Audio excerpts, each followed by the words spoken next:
Егер сіз іскерлік кездесу немесе түскі асқа барсаңыз, тағамның түрлерінен дәм татуға мүмкіндік аласыз. Ондай кезде тамақтанудың өз ережелері бар екендігін естен шығармаған жөн. Армысыздар, эфирде этикет бағдарламасы. Бүгін біз сұйық тағам түрлерін қалай жеу керектігі жайында баяндаймыз. Алғаш рет сорпа қашан әзірлене бастаған туралы ақпарат бізге беймәлім. Сорпа, езбе, балық және ет өнімдері қамырдан жасалған ас.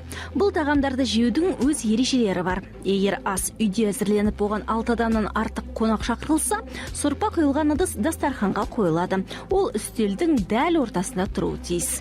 Бөлек тәрелкеде ожау жатады. Қасық қонақтың сол жағынан қойылады. Кастрөлді дастарханға қоюға болмайды.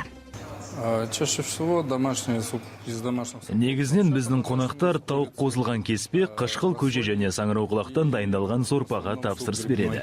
Крем-суп заказывается. Егер сіз мейрамханада отырып тапсырыс жасасаңыз, әр тағамның өз ыдысы бар екендігін ұмытпаңыз. Езбе сорпа мөлдір тәрелкеде әкелінеді. Сонда тағамның түсі көрініп тұрады. Жеңіл сорпа кесе тәріздес ыдысқа немесе сорпа тәрелкесіне қойылады. Тағам кеседе әкелінсе, оны тәттіге арналған қасықпен жейді. Егер оған ет, көкөніс немесе жұмыртқа қосылса, алдымен соны жеп, кейін сорпасын ішкен жөн.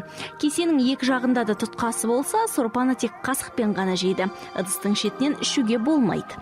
Қуырылған нан, салат салатын ыдыста әкелінеді. Жанда арнайы қасық жатуы тиіс. Кейбіреулер сорпаны ішкенде қасықты бүйір жағынан ұстаған дұрыс деп есептейді. Бірақ шын мәнісінде өзіңізге ыңғайлы болғаны жеткілікті. Қасықпен сорпаны алғанда да осы қағидатты ұстанасыз. Қолыңызбен өзіңізден немесе оң жақтан сол жаққа қимыл жасауыңызға рұқсат. Ең бастысы тамақты кейініңізге тигізіп алмаңыз. Қуырылған көкөніс, жарма немесе бұршақ қосылған ши, тұздықты сорпаны үлкен қасықпен жейді. Оларды терең тәрелкеде әкеледі. Ас ыдыстың сыртқы және ішкі екі шеті бітетін жерге дейін құйылады. Астына тағы бір тәрелке қойылады. Егер сорпаны кеседен ішсеңіз, тамақтан біткеннен кейін қасықты соған саласыз. Дастархан басында қасықты жалауға тыйым салынады. Оны ауызға толықтай салуды әдепсіздік. Сорпа ішкен кезде ұстанатын басты ереже ол қасықты дұрыс пайдалану. Тамақты шөміштеп алмаңыз. Шашатпауға күш салсаңыз да дұрыс болады.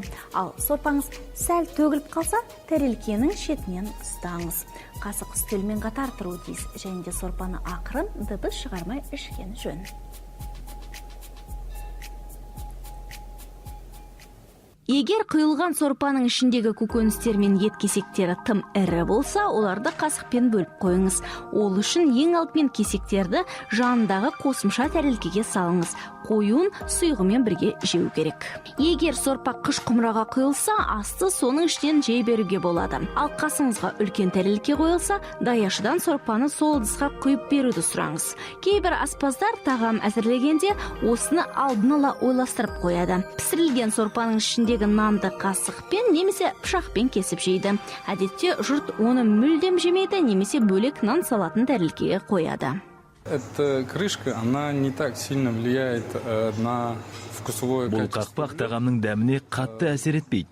Кейде бас аспаздар өзінің тамағын безендіру үшін оны қатпарлы қамырдан әзірлейді. Қонақтар оны жеу немесе жемеу туралы шешімді өздері қабылдайды.